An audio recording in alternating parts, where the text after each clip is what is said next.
Good morning, Good morning, everybody. Welcome to the T&E Committee. We are pleased to be taking up first the Davis Mill Road topic, right? No? I thought you were taking up the tree canopy bill. I beg your pardon. Yes. Mr. Zions. Good morning. We're taking up Bill 4119, dealing with tree canopy fees. Basically, this is an exemption for public use airports from fees with a retroactive date back to 2017. We have a number of types of airports in the county. Some are public use. We have a private use airport as well. Mostly we have heliports. There is an already exemption for effectively for a certain type of airport known as a national plan airport in the National Plan of Integrated Airport Systems that essentially exempts the airport from fees. We also have the Davis Airport, which is a public use airport, which means the general public can land on it. You don't need permission, you just go and land. Obviously, there's a conflict between aircraft and trees. They don't do well together in the same time and space. But we have been collecting fees from the Davis Airport to the extent of just under $70,000 in the last few years. This bill would exempt them from fees. Now, one of the comments we got on the bill is... Councilmember Reamer.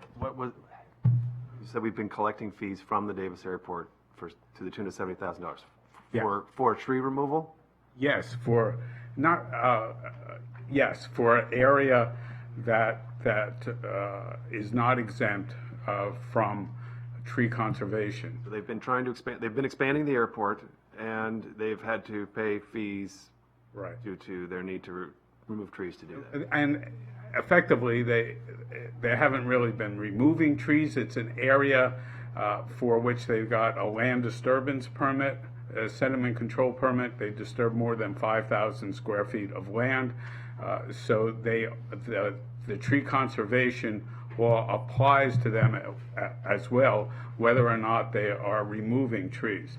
So it's you have to be removed, or it might have just been impacted. But either way, right. It's an area impacted by this law, and the law allows you to either plant trees or pay a fee at the applicant's request or applicant's option. In this case, you wouldn't want to plant trees, so you pay the fee.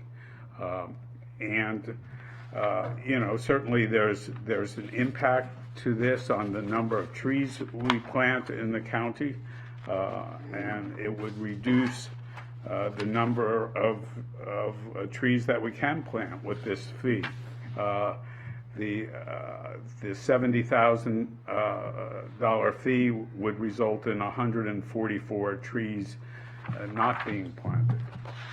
But the comments we got directly on the bill was that the scope of the ad didn't cover all aspects of the tree law. There's three aspects. One is more information on the sediment control permit for the sake of just monitoring what's going on in the watershed. The second is fees and what goes what you end up paying, and the third is allowing for inspections to make sure that the sediment control permit and the area disturbance is complied with. What I proposed in the on circle page 3 is some amendments that keep what you're about to adopt within the scope of the advertisement, so it keeps the current exemption for effectively what's the air park, with just cleaning up the language to take out some redundancy, and then having for any public use airport an exemption for fees, and that's on circle page 3.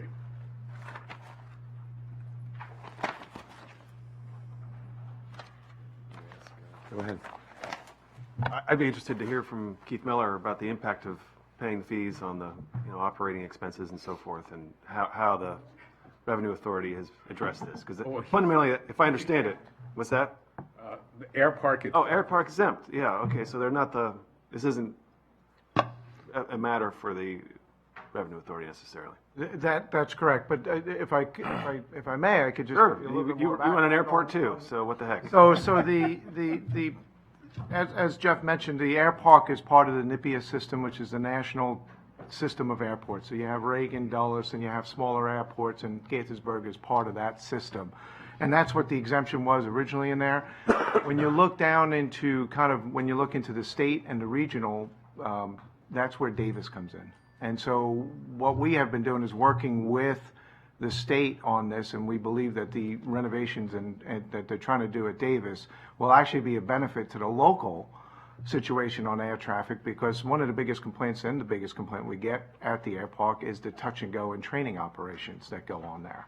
And we're hoping, we can't force it, but the state and us and Davis all agree that if these renovations are done at Davis, that some of that traffic will naturally migrate over. So over a less populated area. So it's how does this fit into it? Then the fees, we're exempt from the fees, but Davis is not. And a small operation like that, it's a huge impact on their financials and being able to sustain themselves. And that's kind of how it all fits into a regional traffic plan. Okay. Councilmember Glass? Mr. Miller, I appreciate the explanation as to how this fits into the bigger picture, because quite frankly, if we have two different airports here and one pays a fee and one doesn't, that doesn't seem fair to me. That's it. Okay. Are you okay with the amendments as well? Because I do have proposed amendments based on the scoping problem. This narrows the scope. Right. It just exempts the public use airport from fees and corrects a duplication of terms in the existing exemption. I've got no objection to that. Fine. Okay. 3-0. Without objection. Thank you. Everybody's good? Okay.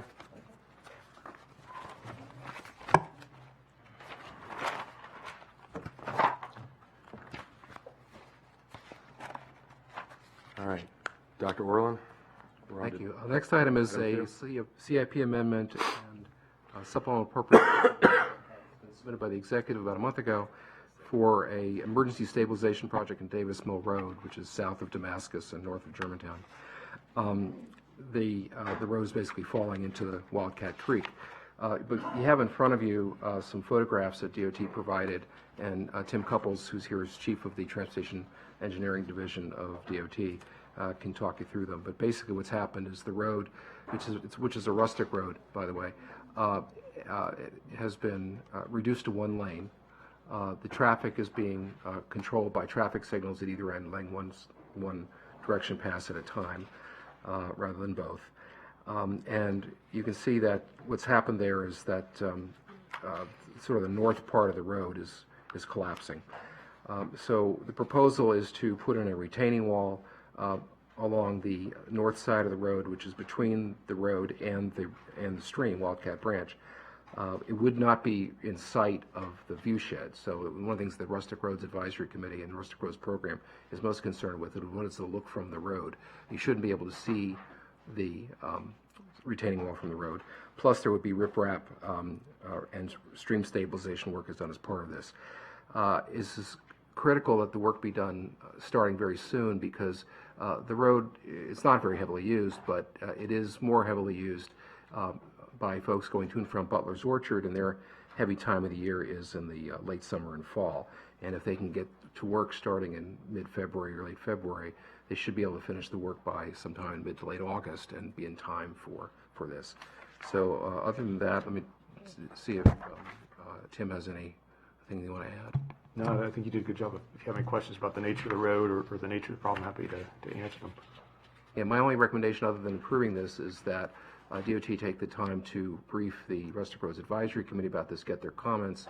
I don't think that should slow up the appropriation approval the council, which would be next Tuesday, but at least touch base with them to see if they have any comments about the specific design of this. Okay, any questions? Thank you. I definitely understand the need to continue to have access to Butler's Orchard. This is a place that is really heavily used. I guess my only question is, goodness, why does this cost $2.34 million? Like, it is really, I look at these pictures and I see the problem, and the fact that it would cost us $2.3 million to fix it is, indicative of the challenge that we have trying to stretch our transportation dollars. If it costs $2.3 million to fix this, what does it cost to fix, other problems that seem to be,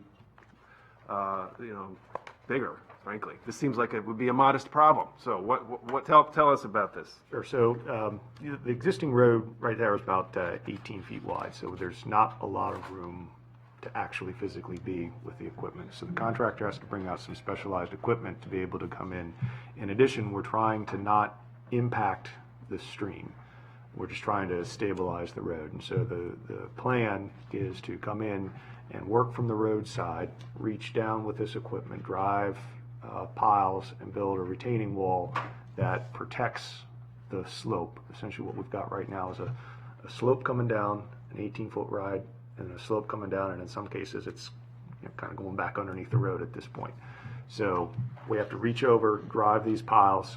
The big factor in it is the proximity of rock to the surface at this point. So we have to do rock coring to install those piles, and that's really where the cost driver is on there. If there wasn't rock coring at this location, we could probably come out and excavate out the whole road, put in a big footing, and come back. But the rock is the real problem at this location. Dirt sort of slides off the rock. Is that kind of what's going on? Yeah. So what's happening is the road's on an embankment, and then the rock is about 4 feet below the stream, and in some places it actually, it undulates and it actually comes up to the surface of the stream. And so what we've got to account for is the 400-foot long retaining wall that we're coming in. We've got to core into the rock. We're about 6 to 8 feet from the stream, and so that requires us to core in about 10 feet in order to keep the wall from tipping over when we're done.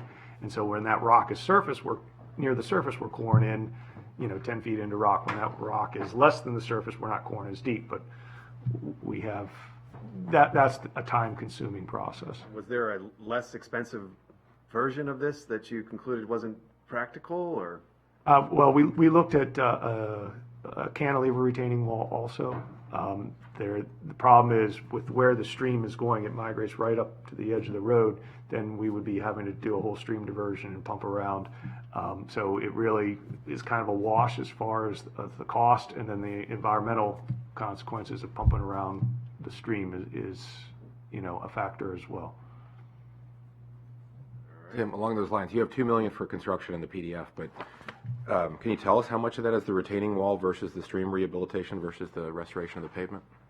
The vast majority is the retaining wall. I don't have the precise amount, but the retaining wall is the driver of the cost here. The pavement, it's a 400 segment road, 18 feet wide. That's a minimal portion of the cost. So back in the day, we would have driven heavy equipment right into the stream bed, and we would have just scraped that out and dumped a bunch of new, footer and moved on. And we don't do that anymore. We have these, much higher standards, but the result is it costs us $2.3 million to fix something that is, a targeted problem. And in fact, you can kind of see if in the picture, the second picture, and Glenn provided where riprap, that had been done at some point in the past. And what happens is so much water flows through here that it washes the riprap away. And that's Riprap? Really? riprap. Those are those large stones. Stones? Yeah. So that's Those were under the road at one point or something? those were piled up on the embankment at one point, and there were more there. And it's just there's stuff that's probably half a mile downstream because of the way that you would have done it 40 years ago.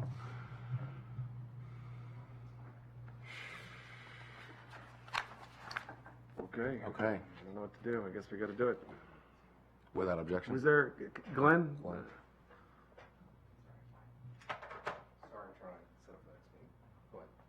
Was there any other approach that you thought about with this one, or I think this is pretty straightforward. pretty straightforward? There's not much alternative here. It's a very tight space to do the work in. Between a rock and a road? Exactly. Between a rock and a hard. All right. Water under the Rock and bridge. a retaining wall. Okay, without objection. All right. Thanks, Tim. This will go to council for action on Tuesday. The next item is a briefing by WMATA, and Allison Davis is the Director for Strategic Planning for WMATA, and Laura Bayala, who's the President and CAO of Foursquare Integrated Transportation Planning, to talk about the bus transformation project, which has reached sort of the point of they're completing the strategy and the action plan. I have to say we're having a little issue with the PowerPoint right now, trying to get some help to get this going. So maybe we should just go ahead and maybe we can skip the video and just go straight to. And so let me just turn it over to Laura. And you need to push the button there. Good morning. We're here today to brief you on the bus transformation project, which, as Glenn stated, we are sort of in the very final phases of, which is bringing the strategy and action plan out to the different county and city councils throughout the region for their information and hopefully. You should have in front of you. Oh, I'm clicking, but there's no slides, so I will not do that. We're on page 1, the overview. We're going to talk very briefly about why we wanted to talk about transforming the bus at the regional level, give you an overview of what the final strategy is, the action plan, and what the next steps are. And you should have in front of you copies of the executive summary of the strategy as well as the action plan. Next slide, slide 2. The reason that we set out to, I think we're just about to bring it up on the screen here. Why we started to do this project is really that there's just a lot of, as we all know, this is not news, there's a lot of congestion issues, there's affordability issues in terms of finding housing near one's job, and mobility challenges that we want to address in the region. And bus really does create a large part of the solution to that problem. Carries about 600,000 trips each day, which is almost as many as Metro Rail. And a lot of our region depends on buses as their way to get around.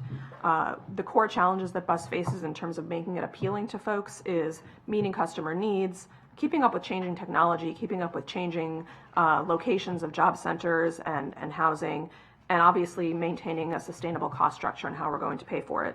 So with all of those problems stated, WMATA, with a lot of collaboration from all the regional 8 jurisdictions, began this study in May of 2018.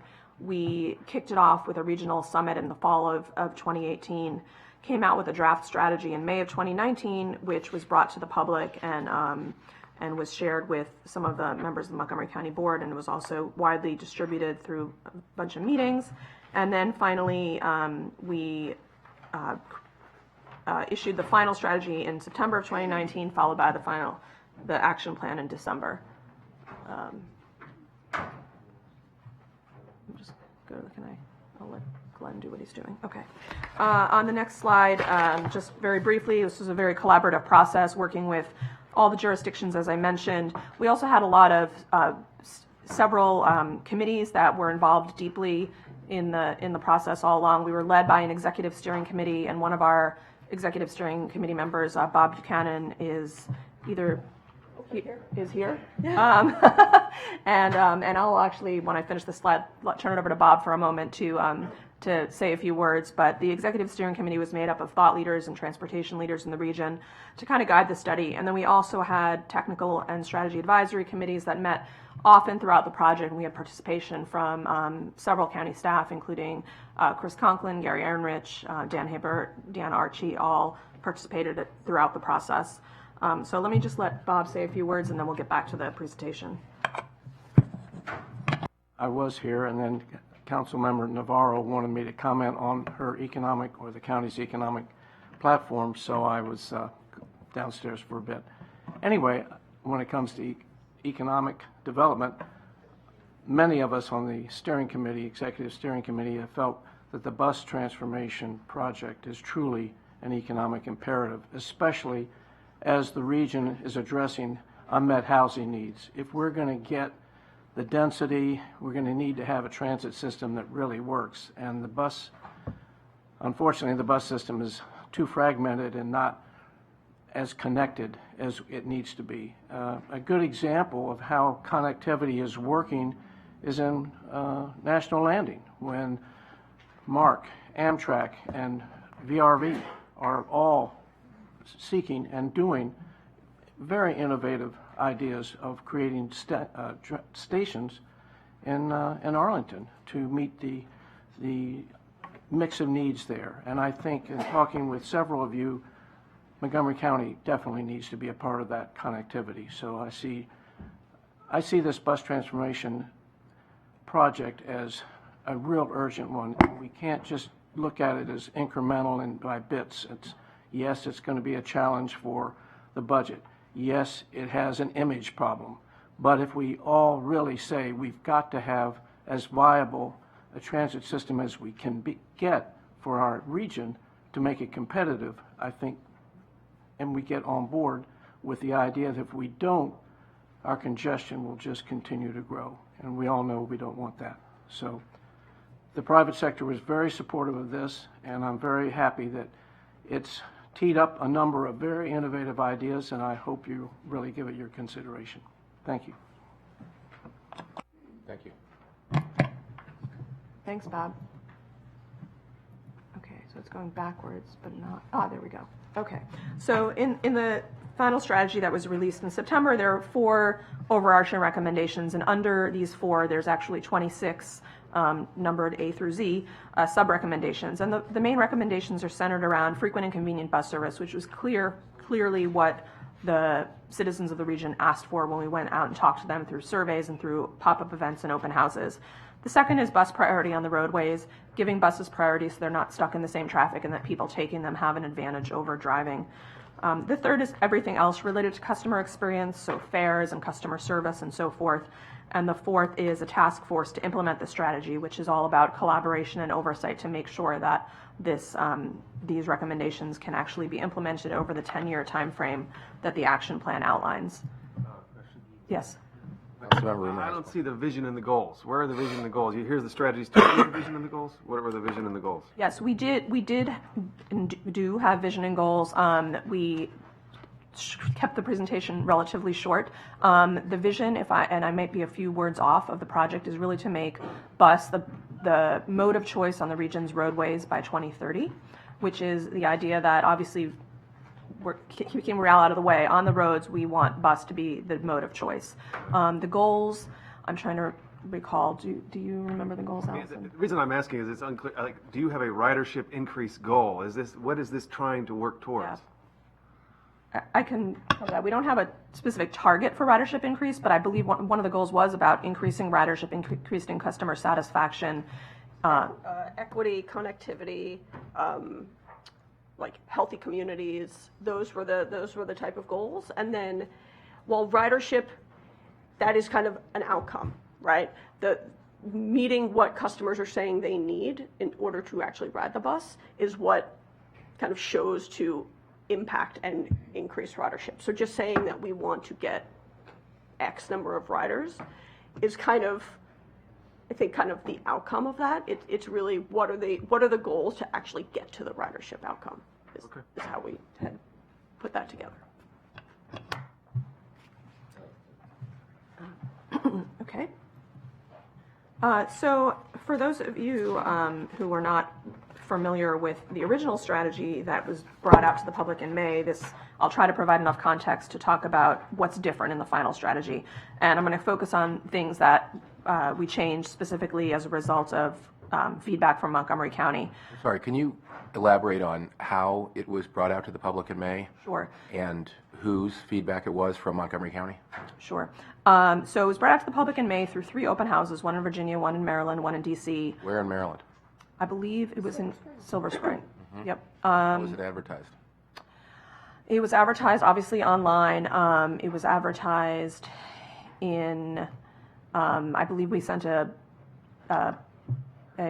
email to everybody who had previously taken a survey and a pop-up. We had 20, I think, pop-up events prior to that where we handed out postcards letting people know about the upcoming open houses. We had email lists through the Smart Trip database.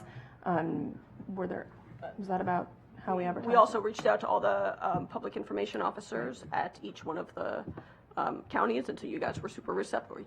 Your PIO was super receptive, and so there's social media there, and so getting the word out through those channels as well. That sounds great. How many people attended? The attendance at the open houses, as is the case with any open house, unless you're talking about cutting something or taking something away, was not fantastic. So in Silver Spring, for example? Do you remember the number at Silver So Spring? we had about 140 total at all 3. DC was the highest. I believe the one in Maryland was in the 30 to 40 category. But we did have, and I'm sorry, we did have almost 9,000 responses to the public surveys that we collected through the pop-up events and through advertising online that the survey was available. So while we didn't have tons of people at the outreach events, we did have a lot of input.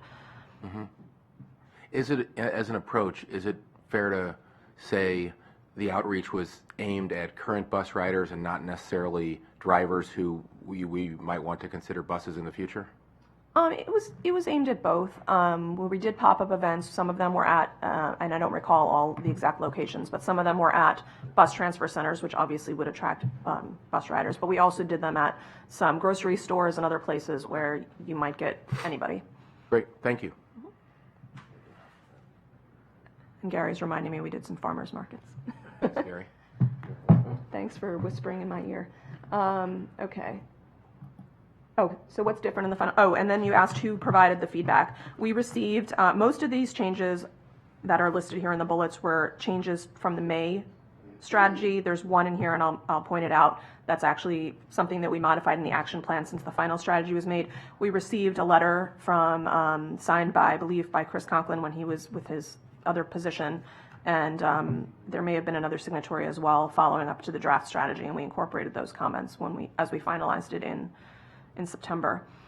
So the first one was there was originally a recommendation about transferring service between Metrobus and the locals, but From Metrobus to the locals? it wasn't stated exactly how, but that it should be reconfigured. We should rethink how who operates what. That was originally in the May recommendation. The way that we modified that was rather to not talk about at this point necessarily how we would make decisions on who would operate what, but that the WMATA board would continue to look at whether there needs to be a new definition of regional and non-regional service. So that hasn't been done yet. That's something to be done in the action plan.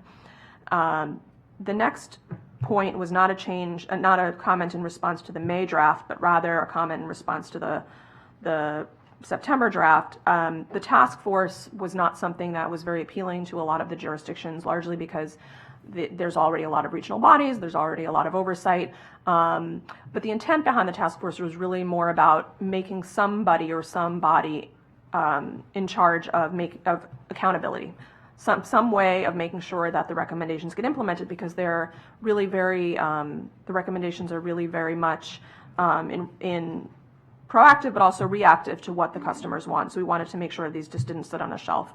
So moving forward, what we've done is we've put the action plan the task force a little bit later in the action plan, and rather the action plan outlines more that the implementation will happen through collaborative working groups among the jurisdictions, and even, for example, Metro Now Coalition has agreed to, for the time being, focus on some of the accountability and reporting of the progress of the implementation.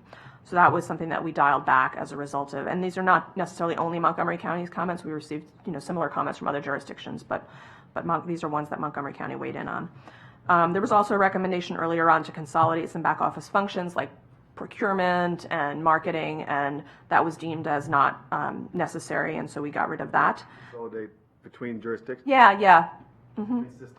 Between systems, right? And the feeling was that, well, we can always ride on each other's contracts, for example, and so that is sufficient coordination for us for now, and that was well taken. And then finally, on this slide, there is a recommendation in the final strategy to do a network restructuring plan. There has been some, and when we talk about bus, by the way, in this project, we're talking about local bus, so it's WMATA, Ride On, the bus, ART, etc. Doesn't include at this point like MTA commuter bus, but there have been some comments from Montgomery County and others that maybe when we go about talking about restructuring the bus system, we should expand it to include commuter bus. So that is something that will be considered as that recommendation is implemented.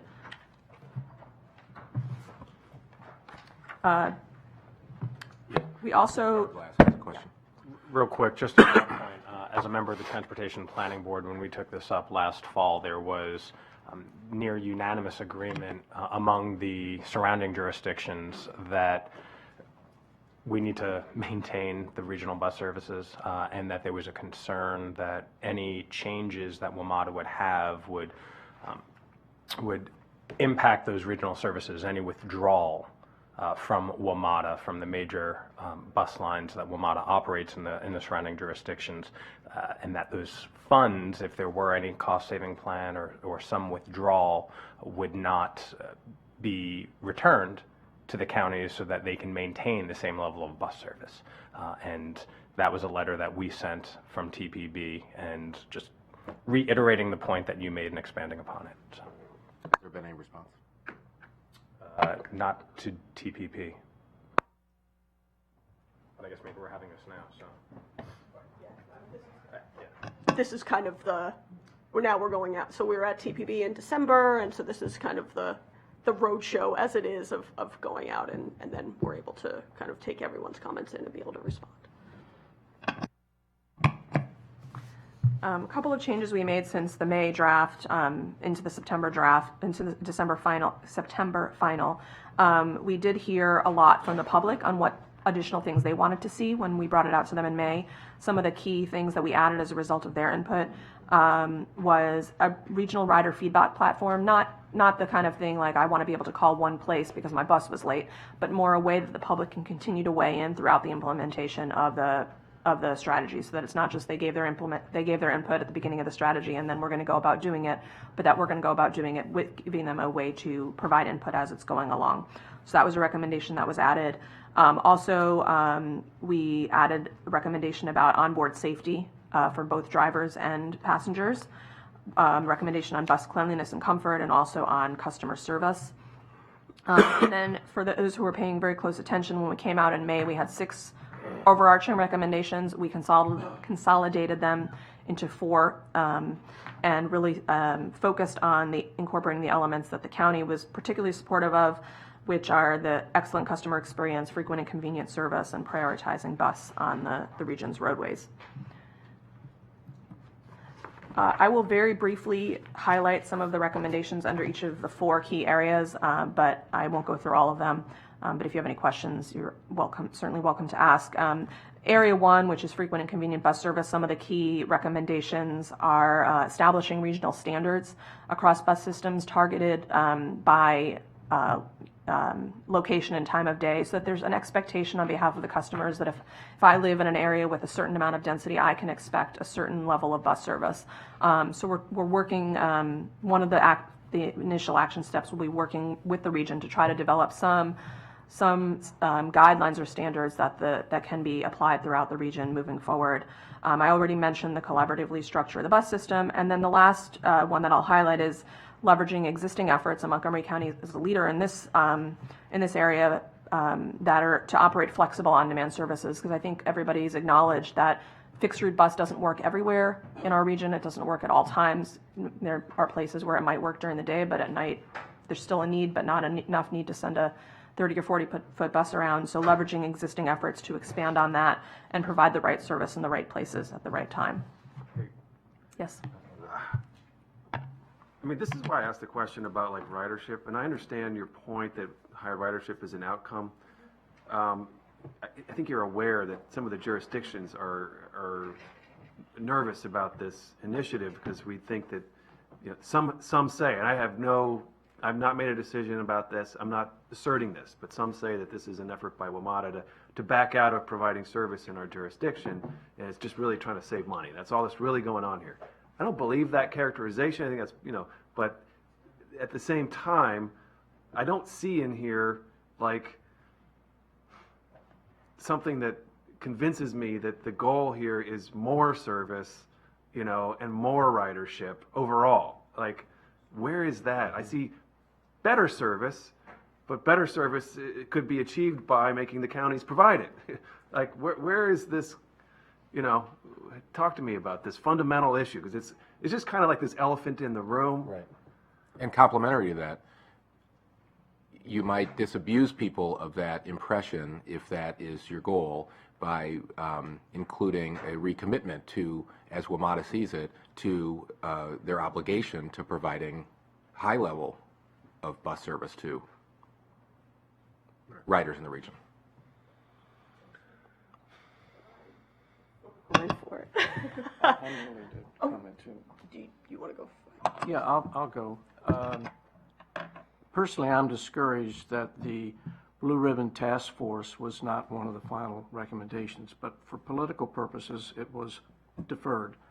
That would give you your assurance if you had a Blue Ribbon Task Force whose job it was to really set out the goals, to really set out the objectives, bring in the transportation and financial experts to make this thing work. Whatever it is, we're all going to, you know, put our shoulders behind.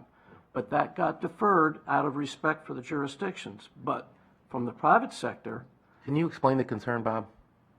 yeah, I think it's another one of those, you know, reports that's never going to get action.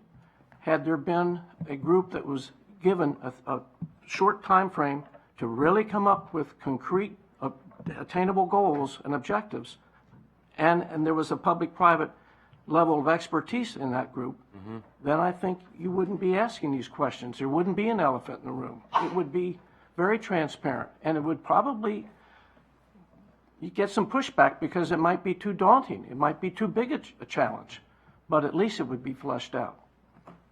I mean, to your point, just to continue, like, I would get really excited about what I thought was an initiative whose goal was to significantly transform bus service and increase ridership and build the regional network. And I'd be happy to talk about, we'll take on this and you take on that. I'm totally open to that whole conversation. But there's so many jurisdictions with their own interests. Maybe it's messing it up to an extent. But, you know, I think for this, I'm still not yet, anyway, I don't need to interrupt the whole presentation, but I do feel like this is the elephant in the room. We need to get get around this problem so that this can lead to something. So, thank you for that, and thank you, Bob. So I think, you know, one of the things that became pretty clear in feedback from the jurisdictions who were on the technical team, the strategy advisory panel, we didn't want to just say, like, we need more bus service. Like, what does that actually mean, right? So in that, so when you look at, you know, frequent and convenient bus service, it's actually setting the standards as to where we can expect bus to be, what that level, what the span of service is, what the frequency is on that road because of the type of, you know, density that's out there or lack thereof. It's setting on-time performance measures.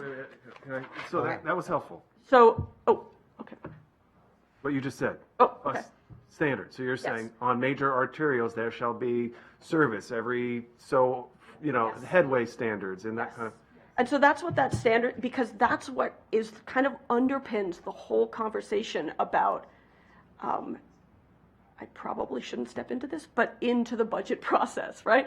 And so that is really what underpins the discussion about in places of limited resources, where can we best expect, like what's the best bang for the buck, shall we say?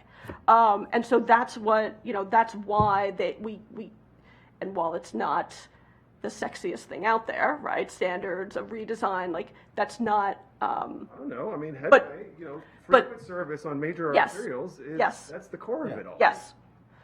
This Thank you. committee- Well, that's good. Yeah, exactly. We'll be back. But I think Councilmember Reader is right, that it feels like we're missing sort of the first principles that we normally base budget decisions on. So I We're think, familiar with the trade-offs, but it feels a little bit like you're starting at the chapter 3 of the book. yeah, I think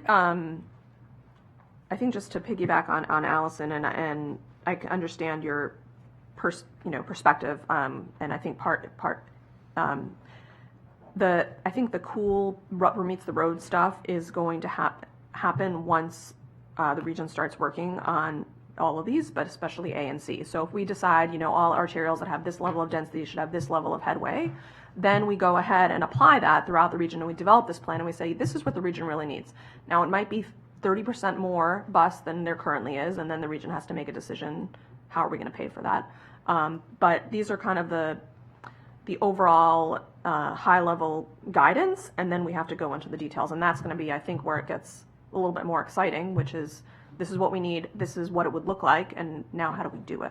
So we started going down that road towards the beginning of the project, but we pulled it back to try to get to a point where we can get regional agreement on what are the tenets of transforming bus, and one of the main tenets is what should we be providing and where, and then that will happen in Okay, so that's TBD.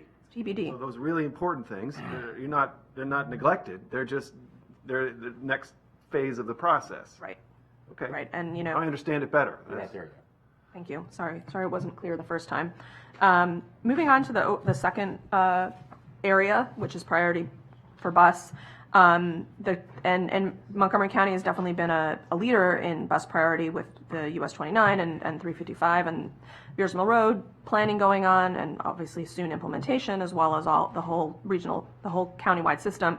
But one of the recommendations is obtaining commitments from state and local agencies to adopt consistent guidelines. So there's to spend on bus priority and implement bus priority. So if there are areas that have really high congestion and also really high bus service, there should be, the strategy kind of opines that there should be some kind of commitment that the jurisdictions and the roadway owners provide some kind of benefit to buses in that area. We're not saying that, on a road that has one bus an hour or two buses an hour that anybody should make an investment, but if folks are going to be spending a lot of money operating the services, we should not waste that money with the buses getting stuck in traffic. So that's the idea behind these recommendations. And the second, and also just almost as important as implementing those capital improvements, is implementing enforcement policies. Because if you have a bus lane that's painted red and there's cars in it all the time, it doesn't do any good. And so did you explore that? Can I? Did you explore that? How did the team explore how it will be enforced and how jurisdictions do this? Yeah. So there's a couple things. So the strategy executive summary that you have is about 20 pages, but on the website we have a probably 250 page PowerPoint which gets into more detail about each of the recommendations. So there's some ideas in that from other places throughout the country, and there's also a study, and I can't remember right now if it's completed or if it's still in process, but that COG is sponsoring about busway enforcement and education. I think it might still be underway, but they're also developing kind of best practices for how jurisdictions can both educate the drivers about where they can and cannot go, and also how things can be better enforced. So that's. Share any of those? Well, the detail that we have in the detailed strategy is on the project website, which is bustransformationproject.com. Today. Do you have Today, do I have them in my head? I'm not familiar with the COG study, but I can point to, I'm familiar that it's happening. I don't know the recommendations in it. The information that's in our bigger PowerPoint, I don't recall the details. So DC actually just announced earlier this week that they're doing a pilot project with stationary cameras for the bus lanes on H&I. So it's like a 3-month pilot, not actually ticketing, but to see how many violations there are. And so they are, as part of 16th Street, the 16th Street bus lanes that they are anticipating starting construction this year, are looking at about 20 stationary cameras. There's also New York City Transit has recently moved to the cameras on board. San Francisco Muni has had cameras on board for the better part of a decade. And so they've seen real benefits when they've actually got paint on the road, because there's that, with the cameras on board, they need to understand the paint color, the width of the roads to know, is someone parked illegally or how that works. But then on the flip side of that, there's also the regulatory environment that the jurisdictions own that allow the adjudication of ticketing, however that can work. So, Okay, thank you. Could I follow up with a question real quick on this point? Was there anything in the work so far on this which looked at a bus priority network, which wasn't just assemblage of what the bus priorities are in each individual county, but is actually designed from the top down regionally? Because we have HOT lanes, which exist in Virginia, both on 95 and 395 and the Beltway. We have planned HOT in the western part of the Beltway here and up 270. And there are other parts of the region, too, that have various plans for this. Something that's just more than just, for example, our BRT system plan is arterials, but there's really nothing in our plans, at least, which would have BRT running along 270 in the Beltway to Virginia, or even the other direction towards Prince George's County. Did that ever come up, or is that part of the vision here, and how would that happen? It was mentioned, at points throughout the process, but it was definitely not a major focus at all. I would see that coming out as part of the redesign and relook at the network. Traditionally, when networks are looked at holistically, you end up defining what are the priority corridors, be they on the highways or on arterials. Obviously, the jurisdiction's own plans would be a great place to start, but by setting standards for where you would put that service, and also looking at what are the main travel flows in the region that we need to accommodate. One of the things that we as professionals miss when we're doing a plan for Montgomery County or a plan for Fairfax County is we don't always look at travel flows between those two counties, for example, and that's a lot of what you would get at on the highways. So I would see that coming out of the redesign, but I don't. It was not a big point of discussion during the process, unless I'm misremembering. I think it's a real missed opportunity. I would say the other key thing with a network redesign is which systems are we looking at, right? Are we looking at all local operators, WMATA, Ride-On, everyone together, or is this just a Metrobus redesign? And so it's really the scope of what that is, because then it's the question. Then you get to the question of who is best poised to operate that based on facilities, based on capacity, based on all those sub questions. And so that's something that has come up pretty clearly in this.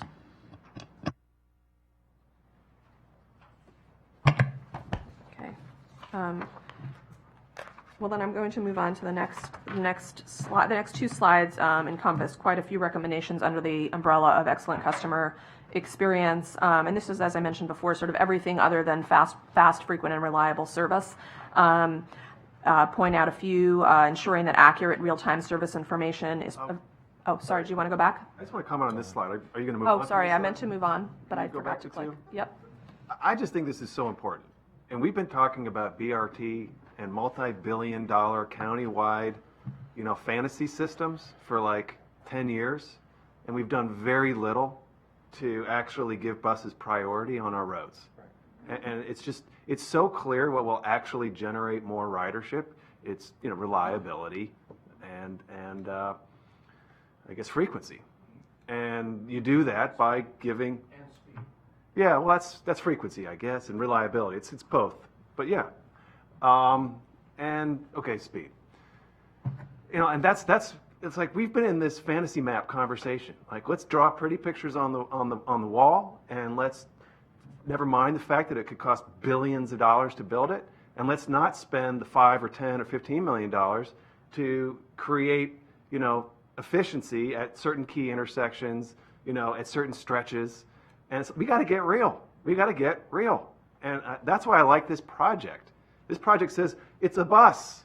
It's not a Cadillac, gold-plated Cadillac. It's on a rail on wheels. That's the way BRT is often described, like, oh, we're going to make this just as good as Metro, but it's going to be on the street. Guess what? If you make a bus reliable, frequent and fast, people are happy to take it. People are happy to take the bus. There's nothing wrong with the bus. There's no indignity in taking the bus if it provides good service. But our whole premise has been, let's attract these, latte sipping riders who demand a television and video game console on their ride. No, they don't care. They just want to get where they're going.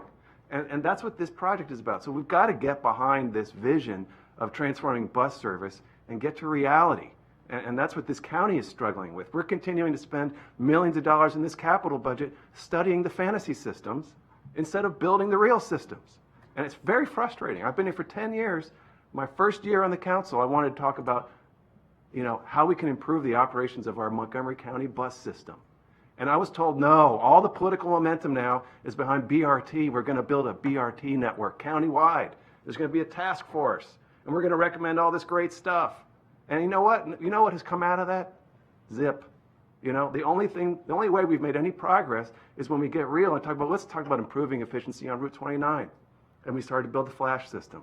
And we actually made some progress. So we've got to get into this mindset. So that's why I like this project. That's my soapbox.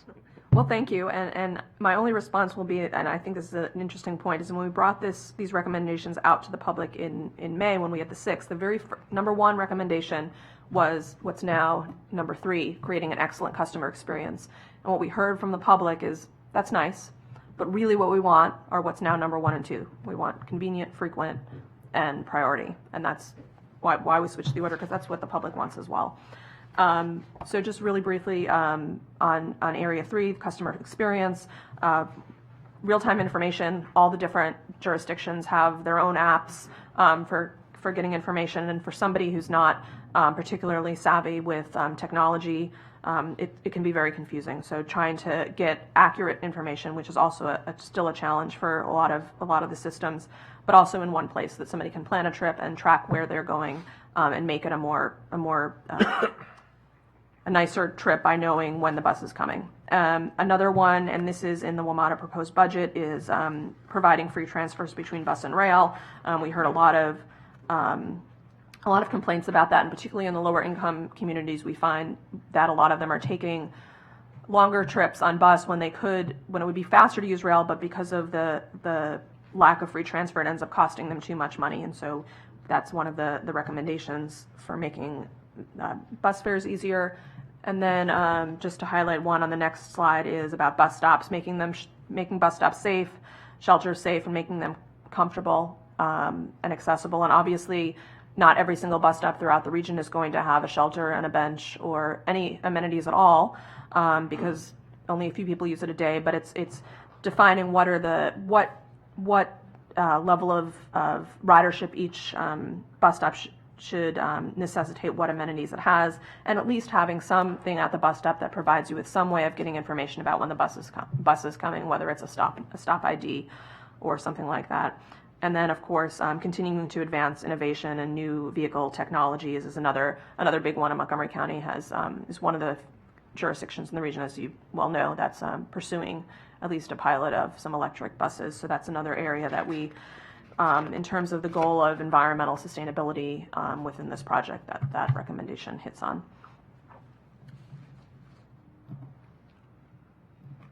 The fourth area is, again, this task force, which we're kind of pushing down in terms of the time frame that this would be implemented, and rather leading things by a more collaborative process.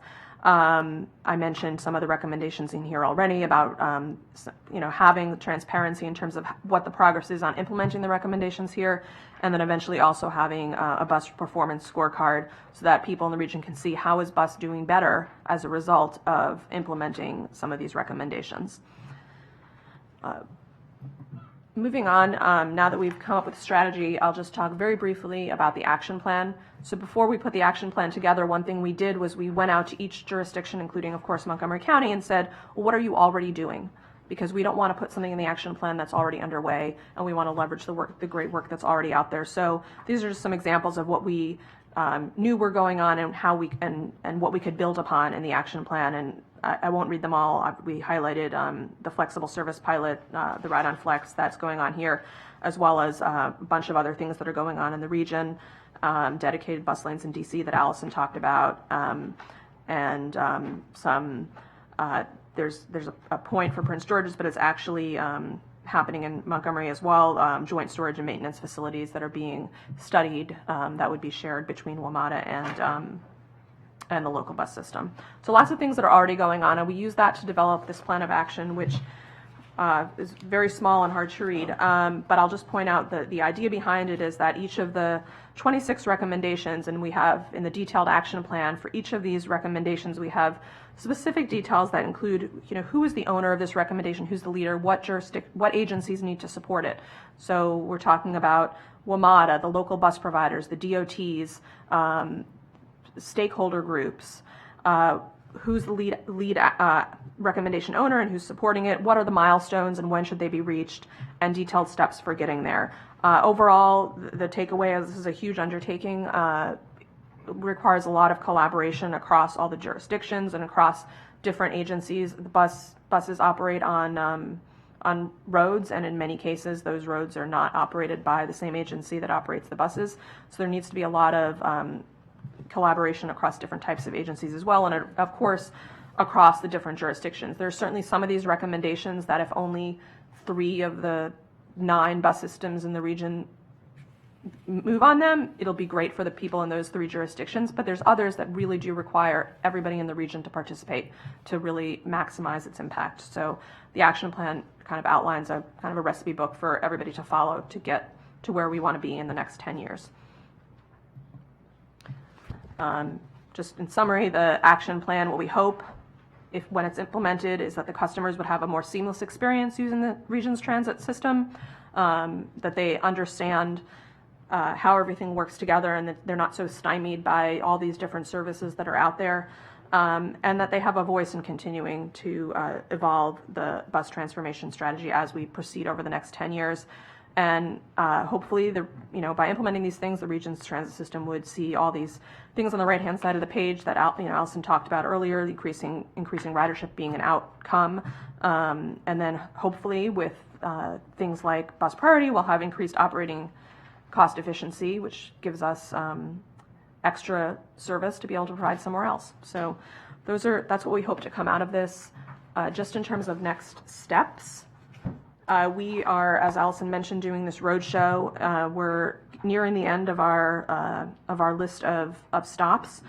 Just to tell you where we are a little bit with the agencies we've already met with. The City of Alexandria endorsed the strategy at their meeting in January. The WMATA board endorsed it at their meeting. We expect NVTC to endorse it. We briefed their kind of staff technical committee in January, and we're expecting them to endorse it at their meeting at the beginning of March. And both Falls Church and City of Fairfax have expressed interest, and we'll be talking about it further at their next meeting to hopefully provide an endorsement. And then 2 days ago, we were at the Prince George's County Council, where we had a very good conversation with them, and they seemed supportive of it as well. So what we're doing here again is just sharing this with you. We hope that you'll consider endorsing this in some fashion, not necessarily today, but at a future meeting once you've had an opportunity to digest it more and craft what you'd like to.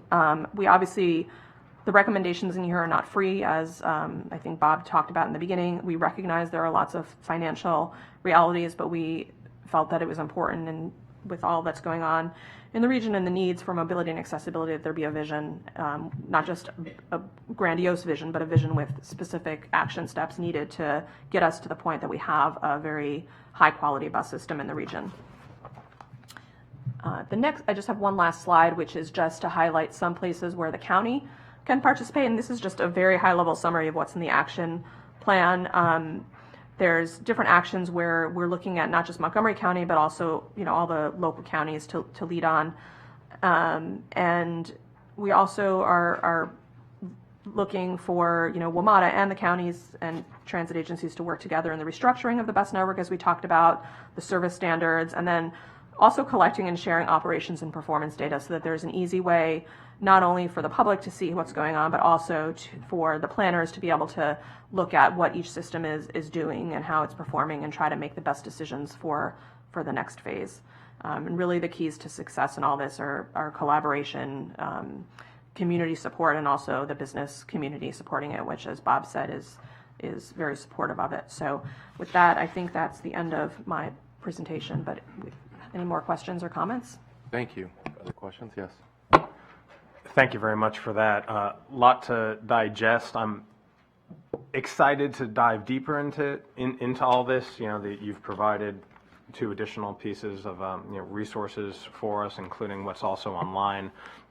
One of the things that was only touched upon towards the end, another element that people are looking for is clearly affordability, understanding that having more expanded service, quicker service, the infrastructure to support that does cost money, but ultimately we want people to be able to take the bus. And we know here in Montgomery County that lower income communities are twice as likely to be without a car, thus more likely, not likely, they are more reliant on public transportation.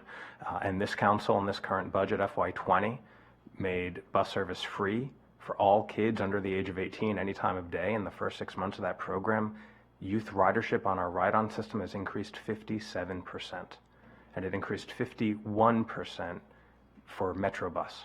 And so we know that when affordability is an important factor, people will opt to take it. Now, clearly, we need to make sure that speed, efficiency, and all those other things are prioritized to make the system efficient.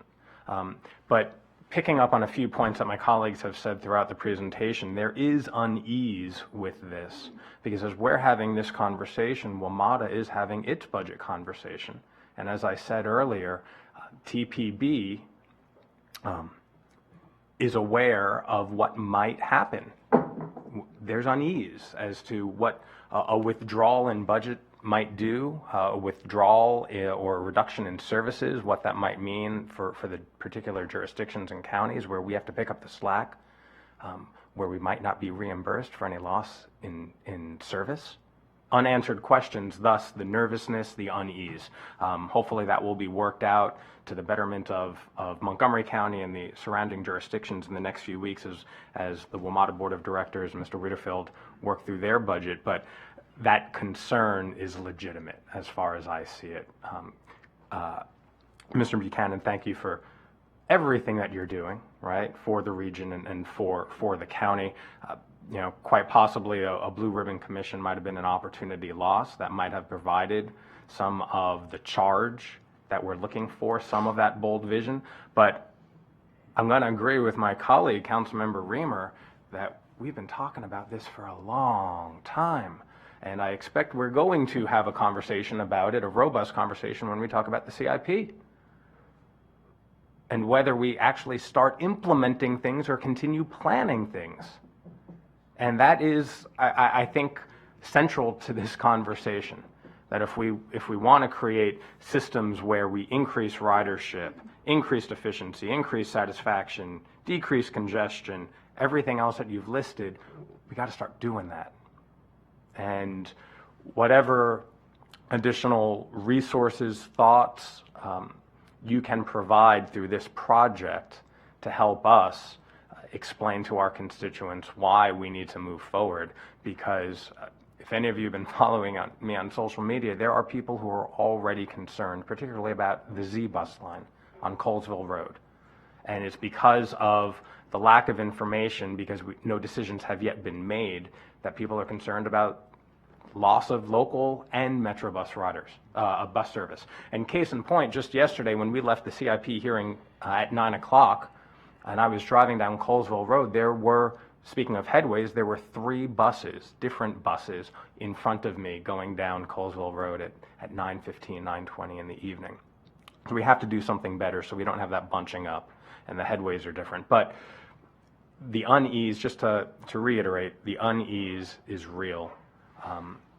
And we need to figure this out. So the leadership that you all can provide by providing us with more information, and if it is a more direct charge with how all the systems can operate, how we in Montgomery County can better utilize the ride-on and the Metrobus services, that is much appreciated. And in the coming months, I'll end on this. I've requested an Office of Legislative Oversight review of our ride-on system.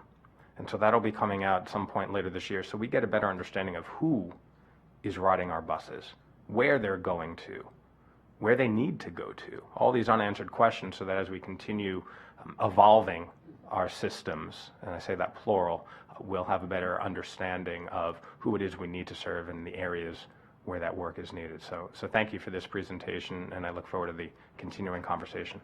I think our DOT leadership would like to comment on some of the things we've heard. Mr. Conklin, if you want to join us. Good morning. I won't rehash what's going on here. I'll give you a little sense of our participation in this and the county DOT's view on the plan. There's a lot of good tools in this plan, and I commend WMATA for taking the charge to try to push the region towards doing more with bus systems. Some of the things that we're most excited about in this plan from the county's point of view is WMATA's engagement in opportunities to implement bus priority through a capital grants type program that's in the strategy. We think that is a really strong way to leverage investment between WMATA and the counties and other jurisdictions in getting these things implemented. In terms of the task force, I don't think anybody from the county is opposed to the idea of a body leading this effort. We were just seeing that there's ample opportunity in organizations that are already there to be charged with this. You know, as an example, COG has very effectively led a regional homeland security and emergency response planning and implementation support.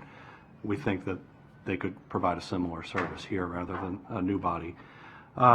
You are correct that we are deeply concerned about the potential budget shifts that are not necessarily called for in this plan, but this plan kind of sets the stage for some of those. In the recent WMATA budget proposals that are released, there's about $35 million in reduction in bus services and about $7.5 million in enhancements to buses. So it's net pretty negative for the bus system, and that's where a lot of our anxiety and concern about not just this study, but the overall dynamic of the bus system in the metro region is.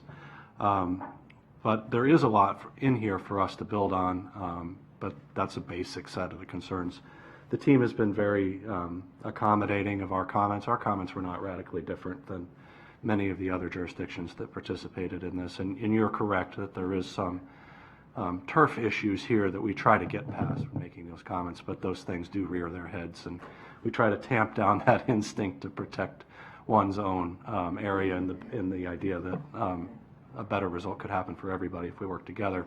And we do work together. You saw on the slide we've been working on sharing maintenance space. That's a relatively new initiative that WMATA has brought to the table for us, saying what they have isn't working as well as it could for them. They know we have needs. How can we work together to coordinate our operations and maintenance needs? So there is ongoing and active coordination to implement elements of this, but just wanted to give a little perspective how we've participated and what we think about the bus transformation study. Terrific. Okay.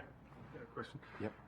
So I really need an explanation. Like, why are we simultaneously talking about bus transformation while WMATA is proposing reductions in bus service in Montgomery County? How do these things live in the same, come from the same organization?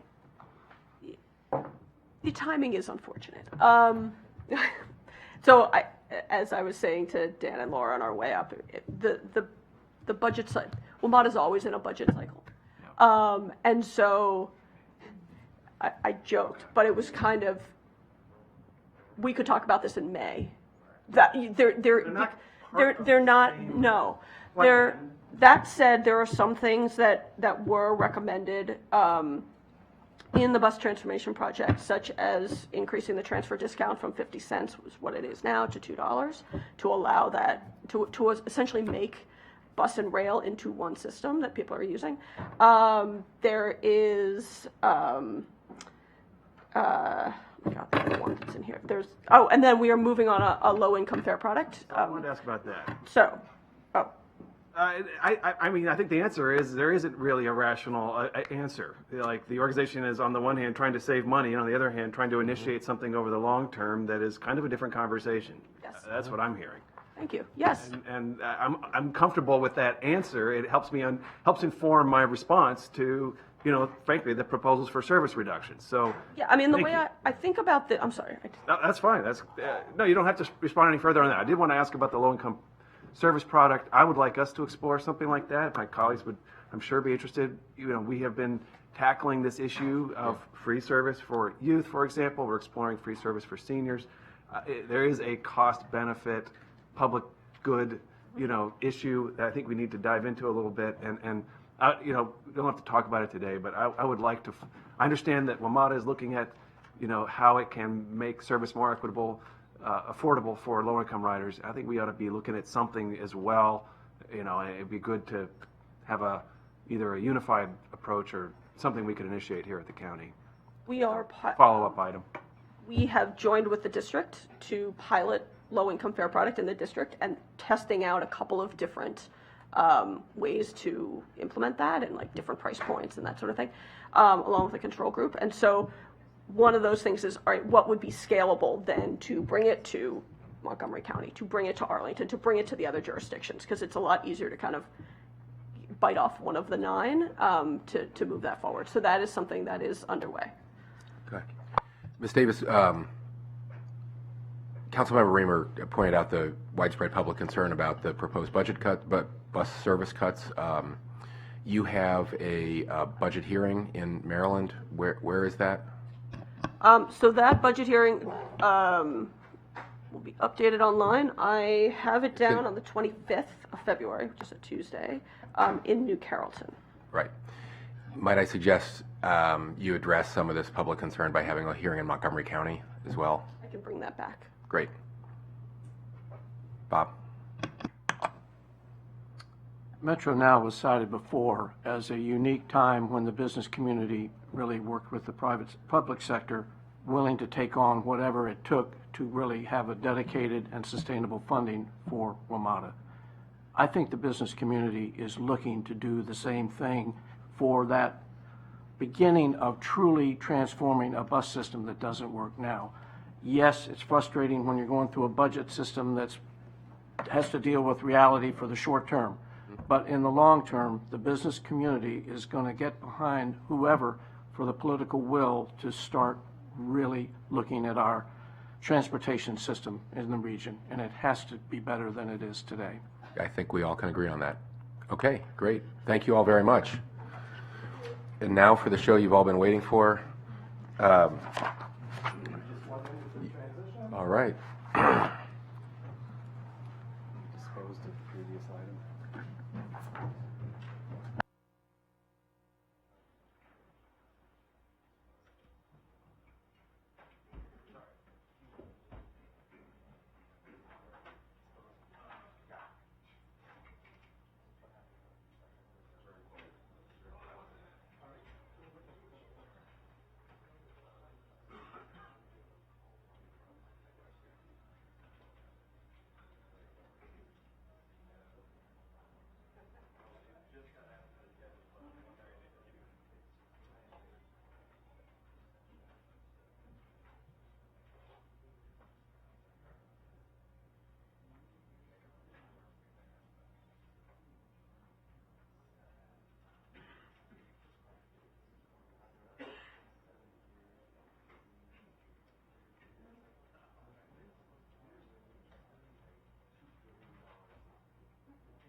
You're ready?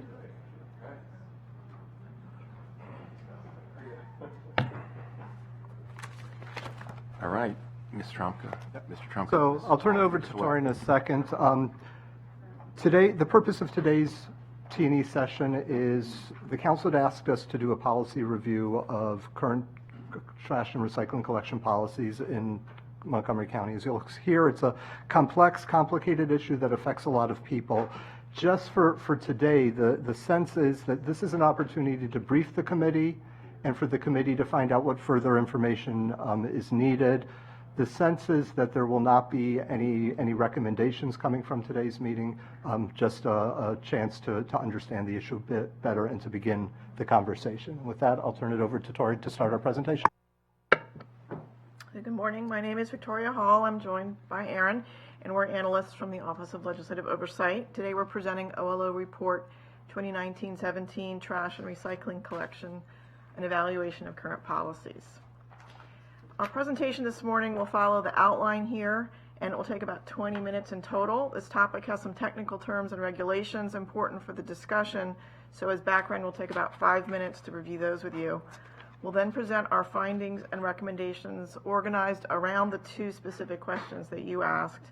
Question number 1 is the longer discussion. We'll end with question 2, which is much briefer. The purpose of our report is to respond to Council's request that OLO review current trash and recycling collection policies and practices for single-family homes. Specifically, Council asked us 2 questions. First, is there any reason to eliminate the current subdistrict structure and adopt one method throughout the county for trash collection? And second, is there any reason to change the current county practice of contracting with private vendors for collection by instead hiring county employees and purchasing county equipment for these collections? And before I go on, we'd just like to add that OLO appreciates the high level of cooperation from everyone involved in this study. Now I'm going to briefly go over how trash and recycling is being collected currently in the county. We'll be using 3 terms today, and they can be confusing because they sound so similar. The county has 1 collection district with 2 collection sub-districts and 13 collection areas. We have 3 maps to illustrate these terms.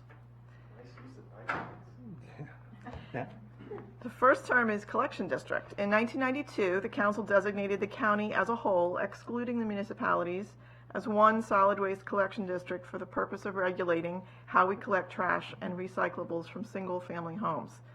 The council then divided this collection district into 2 sub-districts, Sub-District A and Sub-District B. Geographically, Sub-District A is mainly in the more southern part of the county, in darker shading here.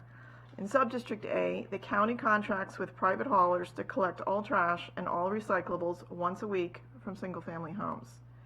In the larger Sub-District B, with the lighter shading here, the county government contracts with private haulers to collect recyclables once a week, just as the county does for Sub-District A homes.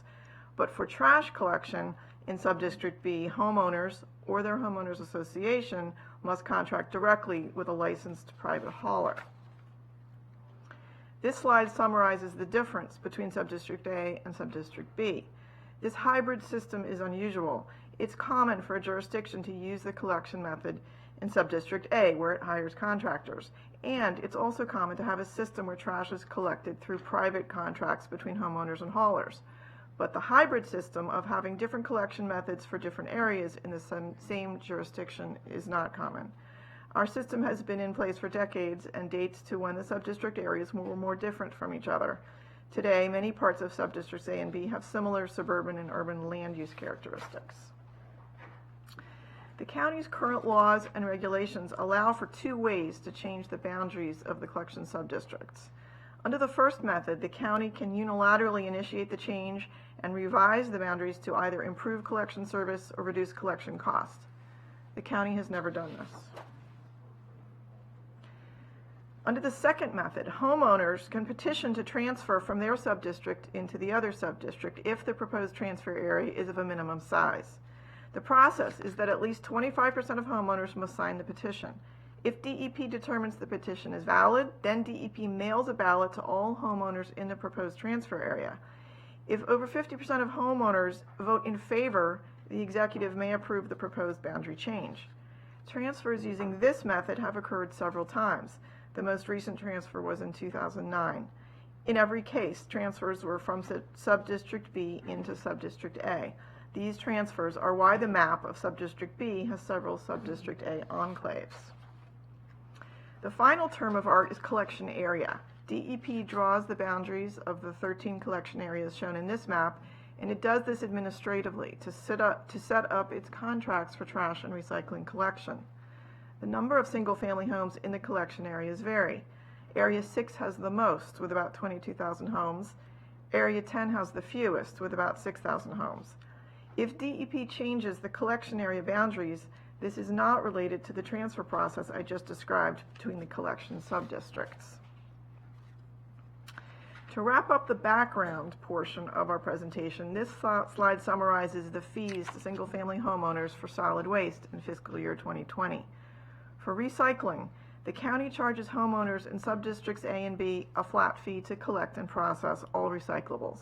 For trash disposal, the county also charges all homeowners in both subdistricts a flat fee. For subdistrict A homeowners only, the county charges an additional flat fee to cover costs for weekly trash collection. Subdistrict B homeowners or their HOA pay private haulers directly for trash collection, and fees vary for reasons we'll cover in a moment. Now we're going to discuss the two specific questions that Council asked us. We'd like to fully go through the first question, which considers whether it would be better for the county to be all Subdistrict A or all Subdistrict B. Then we'll turn to the second question about whether to use county employees and equipment for collections. All right, so we're going to turn to our first question. Is there any reason to discontinue the two subdistricts and adopt one trash collection method, with the mic on, one trash collection method throughout the county? Again, here's the map of the two subdistricts. An important note, since the county collects recyclables from both subdistricts, this first question of subdistrict structure, we're only talking about trash. We're not talking about recycling here. So, our analysis. We looked at multiple policy considerations. Many more are in the report, but for today's presentation, we're just going to focus on 5. The cost, frequency of collection, effect on private sector trash collection companies, effect on the workers that work for those companies, and the effect on the environment and traffic. We'll start with cost. Remember, as Tori just said, in Subdistrict A, the county charges an identical fee to all residents. That's $95 a year for once-a-week trash collection. In Subdistrict B, each homeowner or HOA contracts independently with a private hauler, and we found that the residents pay a wide range of charges, and these charges vary based on multiple factors. For example, the collection frequency, some get once-a-week collection, some get twice-a-week collection. The location of the home relative to the transfer station. The number of nearby homes served by the same hauler, and the level of bulk trash collection. For all these reasons, the bottom line is there's no single cost per home in Subdistrict B. Different residents pay different amounts. So to conclude this section regarding costs, our finding is that expanding either Subdistricts A or B would have different effects on different homeowners. Some would pay more, others would pay less. Moving on to the question of collection frequency. In Subdistrict A, the county contracts for once-a-week collection.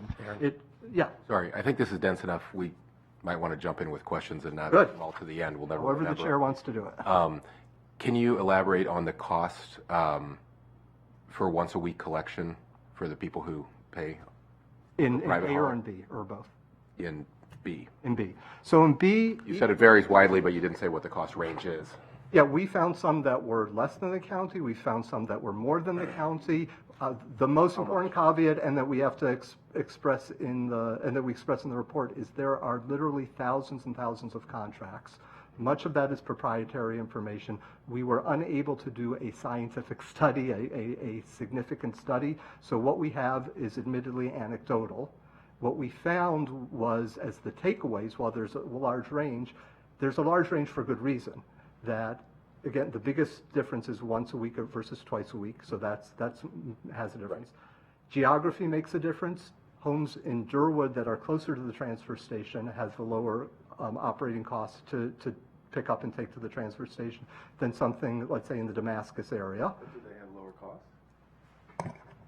Generally, but it's a matter of the contracts that many of the people in the audience here have with their customers, And our unscientific survey found the costs all over the board.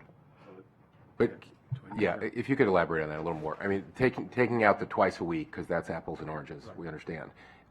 Would the average homeowner who pays $95 a week if they were in Subdistrict A expect to pay more or less?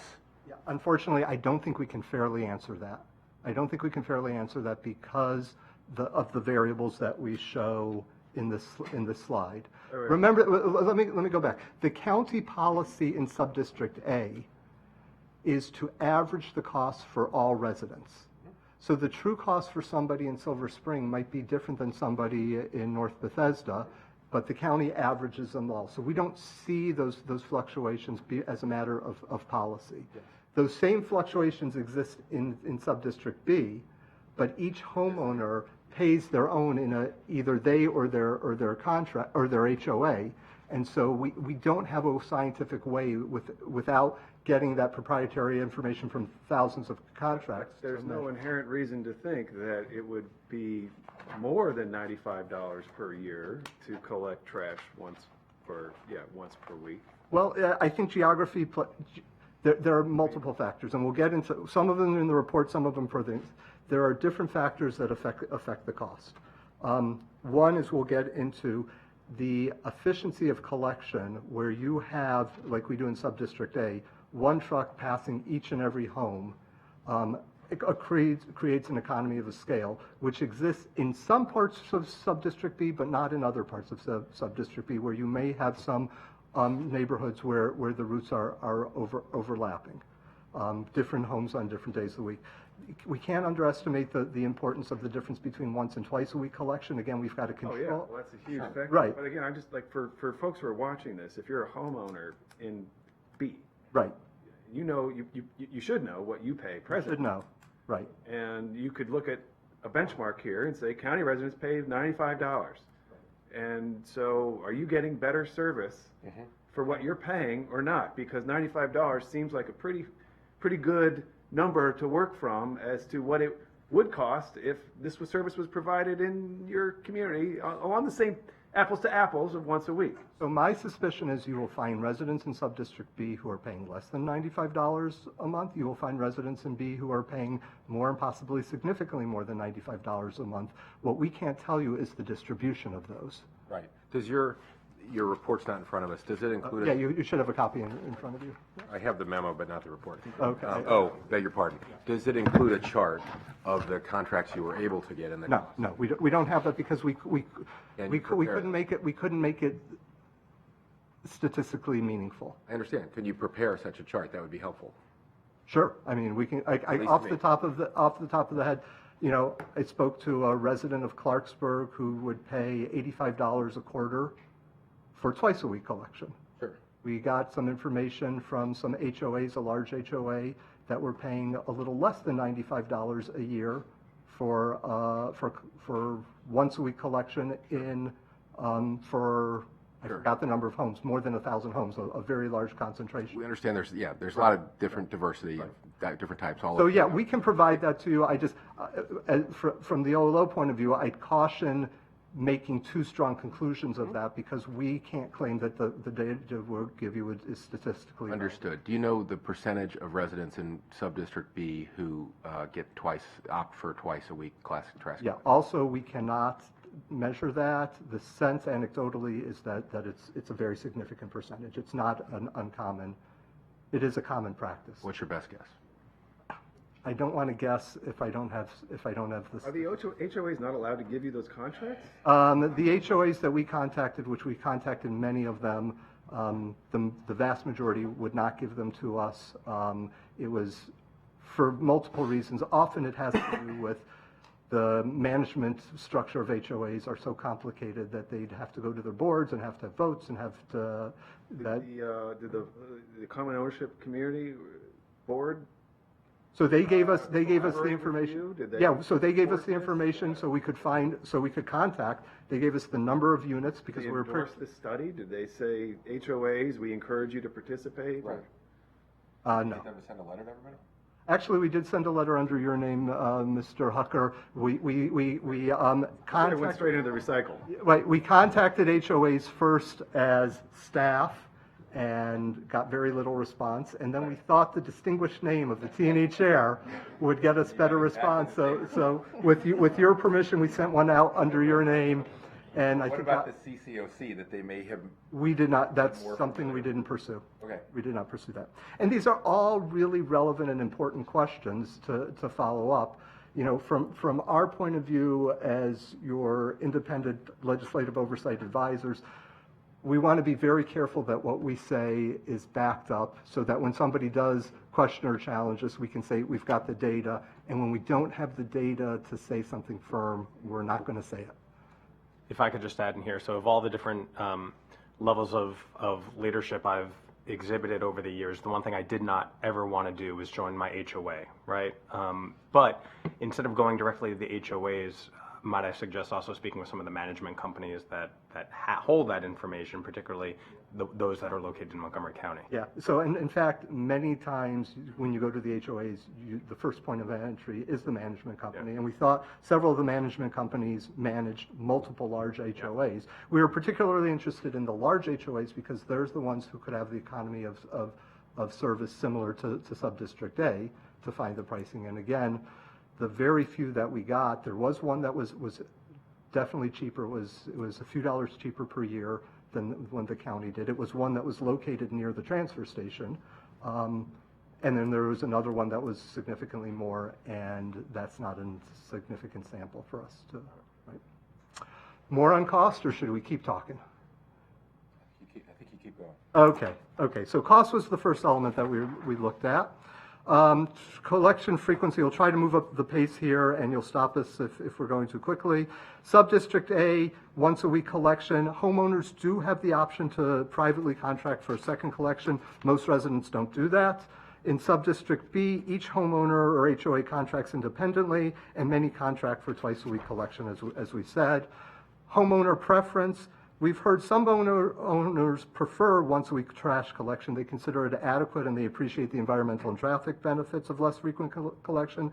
However, others very strongly prefer twice a week collection, as the market shows, and as evidence in recent events in Prince George's County, where a couple of years ago there was a change from twice a week to once a week, became a contentious issue even as far as the county executive campaign. So our findings, if you were to extend Subdistrict A, it would mean that the number of homes with a base level of once a week trash collection would increase. If you extended Subdistrict B, more homeowners would have the choice to contract between once or twice a week collection. Next, the question of what is the effect on the public Can you go sector? back to that? Yep.